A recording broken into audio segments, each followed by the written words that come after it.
बिस्मिल्लाहिर्रहमानिर्रहीम। हम मेट के बाद के लेक्चर स्टार्ट कर रहे हैं। आज नया टॉपिक है इंटीग्रेशन, या फिर इसे एंटी डेरिवेटिव भी कहते हैं। जैसे नाम से पता चल रहा है ये डेरिवेटिव के ऑपोजिट प्रोसेस होता है। तो इंटीग्रेशन की जो एप्लीकेशंस है वो हम नेक्स्ट उस चैप्टर में करेंगे। एप्लीकेशन ऑफ इंटीग्रेशन यानी रियल लाइफ में वो कहाँ कहाँ यूज़ होता है। बहरहाल आज हम इसकी डेफिनेशन और कुछ एग्जांपल्स करेंगे। जैसे हमने बहुत सारे फंक्शंस के डेरिवेटिव फाइंड आउट किए थे। पॉलिनोमियल फंक्शंस थे, अलजेब्राइक फंक्शंस यानी, और exponential, logarithmic, trigonometric, inverse trigonometric. तो आज हम इंटीग्रेशन स्टार्ट कर रहे हैं। इस सब फंक्शंस के लिए वन बाय वन करेंगे हम। तो डेफिनेशन ये है कि a function F, capital F से डिनोट किया गया है यहाँ पे, is an anti derivative of F on an interval I if F जो हमारे पास कैपिटल एफ है उसका डेरिवेटिव लिया जाए तो स्मॉल एफ है। यानी कि इस तरीके से आप देख सकते हैं, जैसे एक्स स्क्वायर का डेरिवेटिव क्या होता है 2x, तो 2x का एंटी डेरिवेटिव क्या होगा एक्स स्क्वायर। उलट प्रोसीजर है, ठीक है। तो आगे एग्जांपल्स की गई हैं। ये है F of X equals to 2x, इसका एंटी डेरिवेटिव क्या होगा। अब आपने देखना है एक्स स्क्वायर किसका डेरिवेटिव है। एक्स स्क्वायर है, सॉरी, 2x जो है वो किसका डेरिवेटिव है। तो आपने देखा है कि ये एक्स स्क्वायर का डेरिवेटिव है, तो ये इसका एंटी डेरिवेटिव क्या होगा एक्स स्क्वायर। इसी तरीके से कॉस एक्स किसका डेरिवेटिव है, साइन एक्स का। इट मीन्स के कॉस एक्स का जो एंटी डेरिवेटिव है वो है साइन एक्स। ये तो सिर्फ हमने रैंडमली जो हमारे पास डेरिवेटिव की नॉलेज थी उसको यूज़ करते हुए बता दी, लेकिन इसको फाइंड आउट कैसे करते हैं, इसे सॉल्व कैसे करते हैं, ये आगे मेथड करेंगे। बहरहाल जैसे एक्स स्क्वायर है, इसका डेरिवेटिव 2x है, तो 2x का एंटी डेरिवेटिव एक्स स्क्वायर होगा। इसी तरीके से अगर साइन एक्स का डेरिवेटिव कॉस एक्स है तो कॉस एक्स का एंटी डेरिवेटिव क्या होगा, साइन एक्स होगा।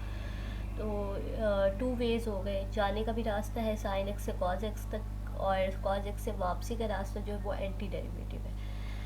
अब यहाँ पे एक चीज़ यहाँ नोट पे मैंने लिखी हुई है, if F is anti derivative of F of X, ठीक है, then generally it can be written as F of X plus सी।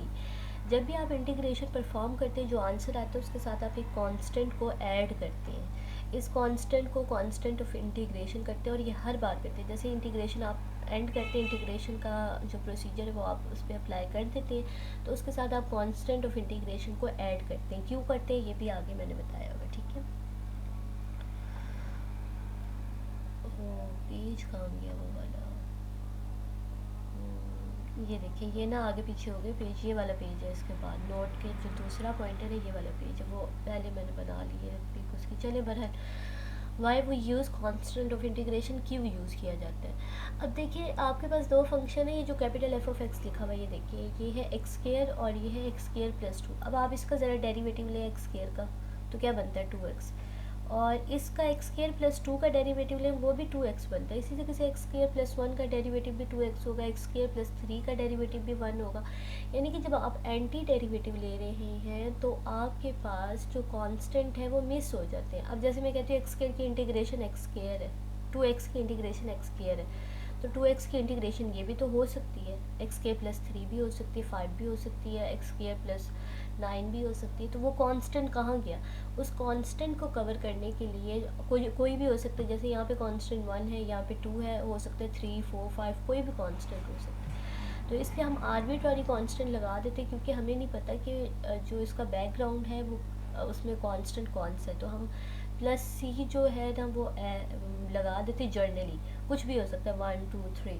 तो इसलिए कांस्टेंट यूज़ किया जाता है, क्योंकि हमें नहीं पता कि ये 2x इस एक्स स्क्वायर के डेरिवेटिव लेने से आया है या इस एक्स स्क्वायर प्लस 2 का डेरिवेटिव लेने से आया है। यहाँ पे मैंने दो चॉइस लिखी हैं, लेकिन ये बहुत ज़्यादा हो सकती हैं, इसलिए हमने प्लस सी लगा देना हर जगह अपना जो फॉर्मूला है उसको एक्यूरेट करने के लिए, क्योंकि कांस्टेंट हर जगह हो सकता है। चलिए बहरहाल ये तो सिंपल सी बात थी कि कांस्टेंट ऑफ इंटीग्रेशन क्यों यूज़ करते हैं। सबसे पहले हमने डेफिनेशन देखी कि एंटी डेरिवेटिव है क्या। ये डेरिवेटिव का उलट प्रोसीजर है। उसमें हम क्या करते हैं कि जैसे एक्स स्क्वायर का डेरिवेटिव 2x है, तो 2x की जो इंटीग्रेशन होगी, यानी 2x का जो एंटी डेरिवेटिव होगा वो एक्स स्क्वायर होगा, डबल बेस होगा ना। एक्स स्क्वायर से आप 2x पे भी जा सकते हैं, 2x से दोबारा इंटीग्रेशन का प्रोसीजर लगा के आप एक्स स्क्वायर तक भी आ सकते हैं। तो इससे रिलेटेड मैंने जैसे आपसे पहले बताया कि हम सारे फंक्शंस पे ये इंटीग्रेशन अप्लाई करेंगे, अलजेब्राइक फंक्शंस पे, exponential, logarithmic, trigonometric, inverse trigonometric.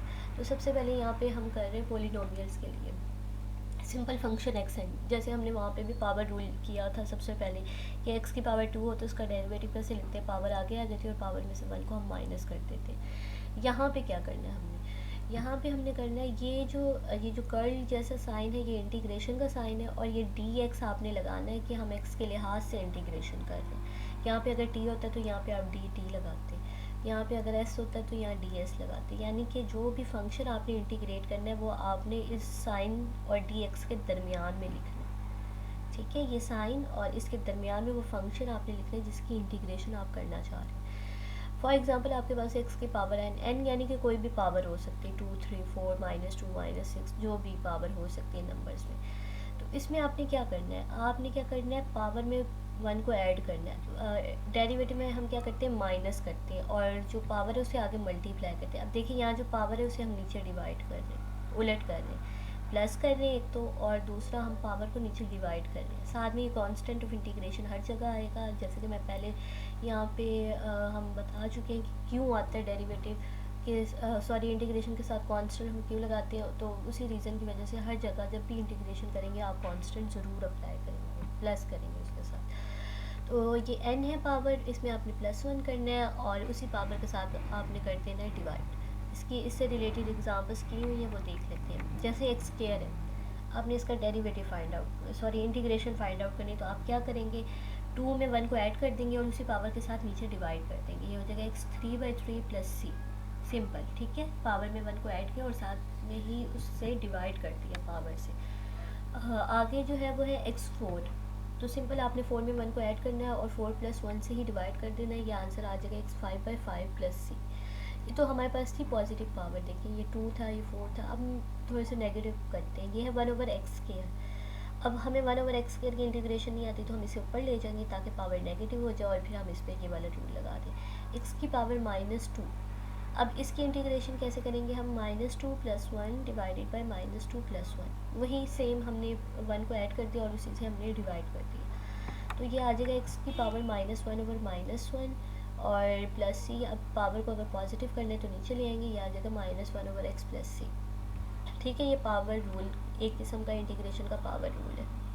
क्या करते हैं हम, पावर में 1 को ऐड करते हैं, उसी पावर के साथ डिवाइड कर देते हैं, साथ में कांस्टेंट ऑफ इंटीग्रेशन हर जगह आएगा। तो ये मैंने 3 एग्जांपल्स किए हैं। अब पिछले पेज पे आते हैं क्योंकि गड़बड़ हो गई, आगे पीछे कर दी मैंने पेज।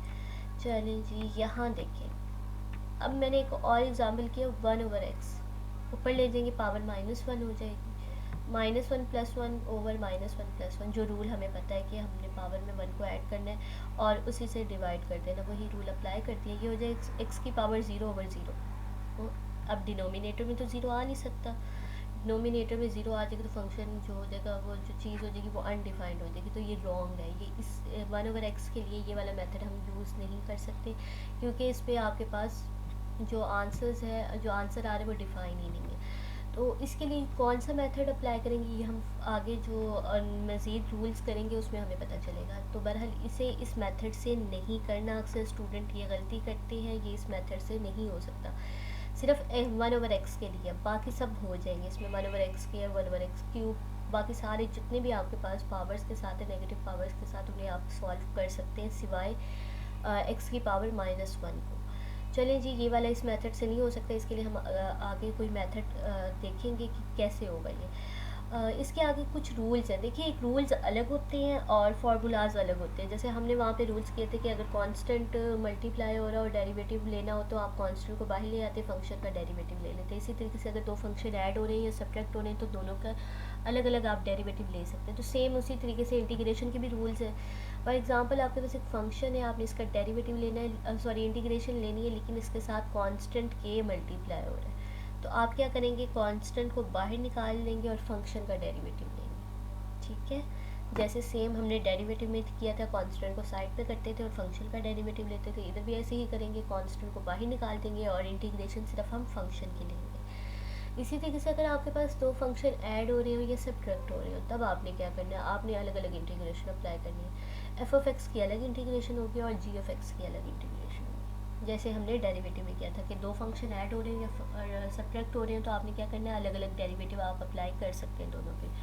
चलिए जी, इससे रिलेटेड भी एग्जांपल्स है वो कर लेते हैं, देखते हैं कि कैसे ये रूल्स अप्लाई होते हैं। ये है 3x square, 3 is a constant, अब मैंने बाहर ही निकाल दिए, बाकी बचा x स्क्वायर। x स्क्वायर के इंटीग्रेशन के लिए वही रूल के पावर में 1 को ऐड करना है और उसी पावर के साथ डिवाइड कर देना।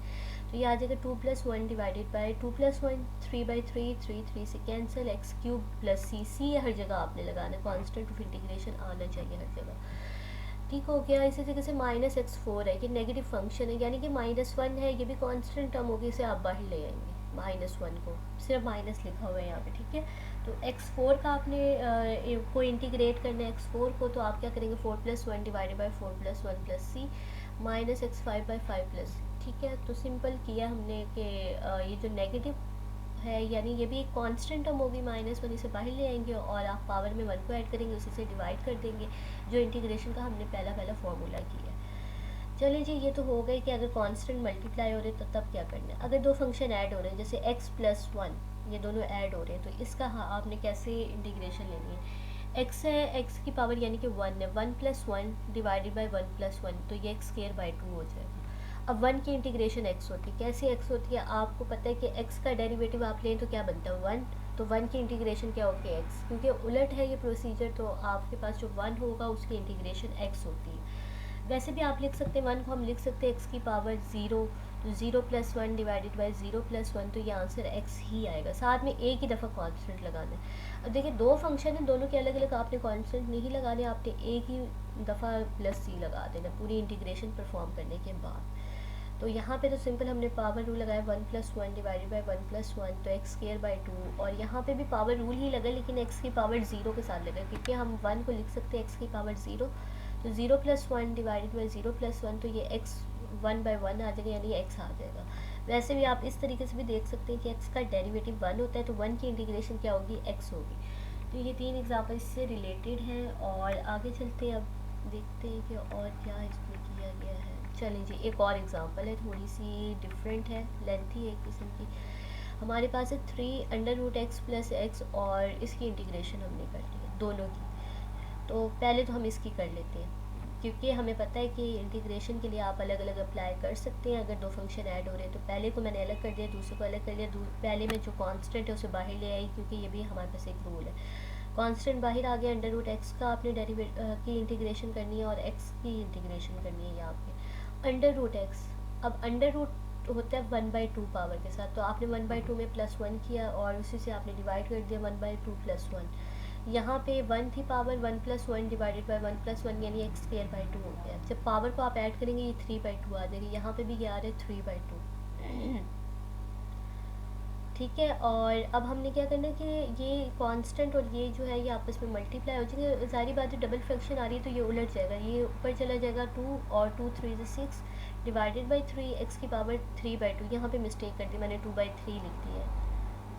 ये आप सही कर लीजिएगा, ठीक है, इसे 3/2 कर लीजिएगा। 1/2 वैसे ही x² प्लस सी, तो इसे थोड़े से सिंप्लीफाई किया, ये आगे 2x की पावर 3/2, इट इज़ अ 3/2, मैंने गलती से लिख दिया है 2/3, तो इसे आप सही कर लीजिएगा, ठीक है। तो ये हमने अब तक क्या किया, हमने पहले तो डेरिवेटिव की डेफिनेशन देखी, डेरिवेटिव होता क्या है हमें पता चला कि डेरिवेटिव जो है वो एंटी डेरिवेटिव जो है वो डेरिवेटिव के उलट प्रोसीजर है। और फिर हमने देखा कि जब भी आप इंटीग्रेशन अप्लाई करते हैं तो आपने कांस्टेंट ऑफ इंटीग्रेशन ज़रूर अप्लाई करना है उसके साथ, उसकी रीज़न भी मैंने बता दी। उसके बाद हमने x की पावर n वाले फंक्शंस की इंटीग्रेशन की, जैसे हम अपने पावर रूल डेरिवेटिव में किया था, यहाँ पे भी इंटीग्रेशन का एक पावर रूल है, उसमें आप क्या करते हैं, पावर में 1 को ऐड करते हैं, उसी से डिवाइड करते थे। वहाँ पे हम क्या करते थे, पावर को मल्टीप्लाई करते थे आगे और पावर में से 1 को माइनस करते थे। यहाँ पे उलट करेंगे, प्लस करेंगे पावर में और उससे डिवाइड करेंगे। उससे रिलेटेड 2-3 एग्जांपल्स किए हैं। फिर उसके बाद हमने क्या किया, 2 रूल्स किए हैं उसके। कांस्टेंट अगर मल्टीप्लाई हो रहा है तो इंटीग्रेशन कैसे अप्लाई होगी, अगर आपके पास 2 फंक्शन ऐड होने हैं तो उन पर इंटीग्रेशन कैसे अप्लाई होगी, उससे रिलेटेड 4 एग्जांपल्स किए हैं। एक और रूल है इंटीग्रेशन का, वो देख लेते हैं अब। रूल ऑफ इंटीग्रेशन है, आपके पास फंक्शन है, फंक्शन कोई भी हो सकता है, उसकी पावर है, ठीक है, फंक्शन पावर। अब जो फंक्शन है पावर है, साथ में अंदर जो फंक्शन है पावर को इग्नोर करके ये जो अंदर वाला फंक्शन है f(x), इसका डेरिवेटिव भी साथ में गिवन है। यानी इंटीग्रेशन में तीन किस्म की चीज़ें हैं आपके पास, एक फंक्शन, फंक्शन की पावर, और पावर को इग्नोर करके जो फंक्शन है उसका डेरिवेटिव गिवन है। तो इस टाइप के जब आपके पास इंटेग्रल आ जाए, यानी कि ऐसी टर्म आ जाए, तो आपने कैसे इंटीग्रेशन करनी है, आप क्या करेंगे, डेरिवेटिव को इग्नोर कर देंगे, इसमें वन को ऐड करेंगे पावर में, उसी से डिवाइड कर देंगे प्लस सी। अब ये पावर रूल से मिलता जुलता है, पावर रूल में भी हम ऐसे करते हैं, प्लस वन करते हैं और उससे डिवाइड कर देते हैं। लेकिन वहाँ पे फंक्शन क्या था, सिर्फ एक्स था, एक्स की पावर एन के लिए। यहाँ पे कोई भी आर्बिट्रारी फंक्शन हो सकते हैं, साइन हो सकता है, कॉस हो सकता है, एक्सपोनेंशियल फंक्शंस हो सकते हैं, लॉगरिथमिक फंक्शन हो सकते हैं, लेकिन कंडीशन ये है कि साथ में फिर इसके डेरिवेटिव भी होना चाहिए। तो क्या जो अभी हमने पीछे क्वेश्चंस किए हैं उस पे, उसमें और इसमें क्या सिमिलैरिटी है, जैसे आपने किया एक्स की पावर 2 और आपने किया एक्स की पावर 2 + 1 डिवाइडेड बाई 2 + 1। तो देखिए जो x है ना उसका डेरिवेटिव हमेशा उसके साथ होता है, x का डेरिवेटिव होता है 1। तो ऊपर वाले जितने भी हमने क्वेश्चंस किए उसमें उसका डेरिवेटिव साथ में था, तो उसमें हमने 1 को ऐड कर दिया और उसी पावर से हमने डिवाइड कर दिया। यानी कि ऊपर वाला जो रूल है वो असल में यही रूल है, ये जनरल रूल है, वो इसका एक पर्टिकुलर एक पार्ट है। तो इसमें देखिए आपके पास यहाँ पे कोई भी फंक्शन हो सकता है, वहाँ पे था फंक्शन x और x का डेरिवेटिव हमेशा यहाँ पे साथ गिवन होता है 1, जैसे आप कंसीडर कर सकते हैं। तो ऊपर वाले रूल भी जनरल अगर उसकी फॉर्म बनाई जाए तो यही बनती है। चलिए बहरहाल यहाँ पे आपने बस ये ख्याल रखना ये डेरिवेटिव होना चाहिए, अगर डेरिवेटिव है तो ये रूल अप्लाई होगा, अगर डेरिवेटिव नहीं है तो ये रूल अप्लाई नहीं होगा। सेम उसी तरह जैसे पिछले क्वेश्चन में डेरिवेटिव 1 साथ में हर क्वेश्चन में गिवन होता है, ठीक है। तो अब ये हम क्वेश्चन कर लेते हैं इससे रिलेटेड। अब आपके पास है 7x + 8 की पावर 3। अब नोट करें यहाँ पे खाली x नहीं है, यहाँ पे जो पावर आ रही है वो आ रही है 7x + 8 पे। अब पहले हम देख लेते हैं कि ये जो अंदर वाला फंक्शन है 7x + 8, इसका डेरिवेटिव बनता क्या है। अगर साथ में डेरिवेटिव बन जाए तो फिर हम ये वाला रूल अप्लाई कर सकते हैं। यहाँ पे साइड पे मैंने 7x + 8 का लिया है डेरिवेटिव, तो 7x का डेरिवेटिव 7 और 8 का डेरिवेटिव 0, तो 7 इसका डेरिवेटिव बनता है। अब यहाँ पे देखें, यहाँ पे कोई भी और टर्म नहीं है, सिर्फ यही एक है, तो हमें डेरिवेटिव चाहिए, तो डेरिवेटिव हमारे पास बनता है 7। तो 7 से मैंने मल्टीप्लाई कर दिया, अब खुद से मल्टीप्लाई किया तो बाय डिवाइड करना पड़ेगा मुझे, ठीक है। अब देखिए इंटेग्रल के अंदर कौन सी टर्म है, हमारे पास इंटेग्रल में है 7x + 8 की पावर 3 साथ में इसी का डेरिवेटिव। अगर ऐसा हो कि फंक्शन पावर और साथ में उसका डेरिवेटिव हो तो हम डेरिवेटिव को इग्नोर करके पावर में 1 को ऐड कर देते हैं और उसी से डिवाइड कर देते हैं। तो यही मैंने किया 7x + 8 की पावर 4 डिवाइडेड बाई 4, 4 और 7 मल्टीप्लाई होकर 1/28। तो ये आंसर आ गया, साथ में कांस्टेंट ऑफ इंटीग्रेशन आपने लगाना है हर हाल में। दोबारा रिपीट कर देती हूँ, जब आपके पास ऐसा हो कि जो बेस है यानी कि जिस पे पावर है वो अगर x से डिफरेंट हो, तो आपने देखना है क्या उसका डेरिवेटिव क्या बनता है। उसका डेरिवेटिव बन रहा है 7, तो आप 7 से मल्टीप्लाई करेंगे और डिवाइड कर देंगे और फिर आप अब आपके पास ये फार्मूला कंप्लीट हो गया, ये फंक्शन, ये पावर, साथ में इसका डेरिवेटिव। तो आप डेरिवेटिव को इग्नोर करके पावर में 1 को ऐड करेंगे, उसी से डिवाइड कर देंगे और सिंप्लीफाई करके ये आंसर आ जाएगा। लेकिन एक बात और नोट करें, यहाँ पे जब आप डेरिवेटिव लेंगे, अगर डेरिवेटिव कोई कांस्टेंट हमारे जैसे ये 7 आ रहा है, इसके साथ कोई भी एक्स का फंक्शन नहीं है, तब तो आप मल्टीप्लाई डिवाइड कर सकते हैं। लेकिन अगर आपने डेरिवेटिव लिया और यहाँ पे आपके पास एक्स के फंक्शन में डेरिवेटिव आ रहा है, यानी एक्स की कोई टर्म आ रही है इसके साथ, तब आप उसे मल्टीप्लाई डिवाइड नहीं कर सकते, फिर उसके लिए हमें कोई और रूल अप्लाई करना पड़ेगा। इससे रिलेटेड भी मैंने एग्जाम्पल करके दिखाई हुई है। देखिए सेम, अगर मैं ये वाला रूल अप्लाई करना चाहती हूँ x6 पे, तो देखिए ये फंक्शन है, x पावर को इग्नोर करें, x का डेरिवेटिव होता है 1, तो 1 इधर मैंने लगा दिया, 1 इसके साथ हमेशा होता है, हर फंक्शन के साथ आप 1 को मल्टीप्लाई कर सकते हैं। तो ये फंक्शन, ये इसकी पावर, ये साथ में डेरिवेटिव, तो हम क्या करेंगे, डेरिवेटिव को इग्नोर करके इसमें +1 कर देंगे पावर में और उसी से डिवाइड कर देंगे, तो ये x7/7 + c, तो ये भी हो गया हमारे पास। आगे चलते हैं अब जैसे है x और x² + 1 की पावर 3। अब यहाँ पे फंक्शन है x² + 1, क्योंकि पावर इसी पे, यही वाला फंक्शन आपने देखना है कि इसका बाई डेरिवेटिव है कि नहीं। तो यहाँ पे x² + 1 का मैंने डेरिवेटिव लिया विच इज़ 2x। अब यहाँ पे देखें, यहाँ पे x है लेकिन 2 नहीं है, तो 2 अगर खाली कांस्टेंट की कमी हो तो उसे हम पूरा कर सकते हैं, हमने कांस्टेंट से मल्टीप्लाई भी करते हैं और डिवाइड भी करते हैं। अब डेरिवेटिव इस साइड पे भी हो सकता है, इस साइड पे भी हो सकता है, मल्टीप्लिकेशन हो रही है, इससे कोई फ़र्क नहीं पड़ता। अक्सर स्टूडेंट कहते हैं जो रूल आपने लिखवाया था उसमें डेरिवेटिव तो इस साइड पे था, तो मल्टीप्लिकेशन हो रही है आगे हो या पीछे, उससे कोई फ़र्क नहीं पड़ता, ठीक है। तो ये एक्स के प्लस वन का डेरिवेटिव आ रहा है 2x। यहाँ पे x ऑलरेडी मौजूद था, 2 की कमी थी, तो 2 से मैंने मल्टीप्लाई और डिवाइड भी कर दिया। डिवाइड वाले का कोई काम नहीं है हमारे साथ, इसलिए मैंने उसे बाहर रखा है। इसका अंदर काम है क्योंकि हमने ये डेरिवेटिव को कंप्लीट करना है, इसलिए ये 2 अंदर लिख लिया मैंने, ठीक है। तो ये फंक्शन है एक्स के प्लस वन, इसकी पावर साथ में ये डेरिवेटिव भी किया मैंने। तो हम डेरिवेटिव को इग्नोर करके पावर में 1 को ऐड कर देंगे और उसी से डिवाइड कर देंगे। ये आ जाएगा 3 + 1 = 4, 4 एंड 2 4 2 8 हो गया, और एक्स के प्लस वन की पावर 4 + c।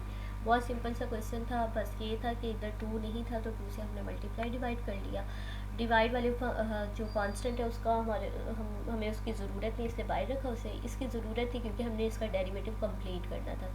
डेरिवेटिव कंप्लीट हो गया तो पावर में 1 को ऐड करेंगे और उसी से डिवाइड करेंगे और डेरिवेटिव को इग्नोर कर देंगे। अक्सर स्टूडेंट कहते हैं ये 2x कहाँ गया, तो ये रूल है। रूल के मुताबिक जब भी डेरिवेटिव साथ होगा तो उसे आपने इग्नोर करके सिर्फ फंक्शन की पावर में 1 को ऐड कर देना। ये क्वेश्चन यहाँ पे कंप्लीट हो गया।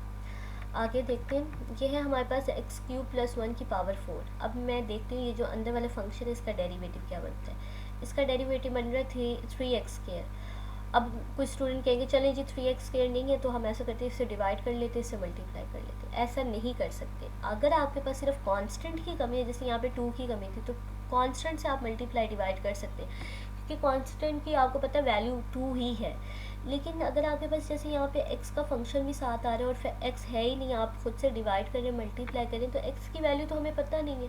हो सकता है अगर इसकी वैल्यू 0 तो ये पूरे का पूरा क्या हो जाएगा, अनडिफाइंड हो जाएगा। 1/3 0 हो जाएगा, 1/0 इससे मल्टीप्लाई होकर पूरा अनडिफाइंड हो जाएगा।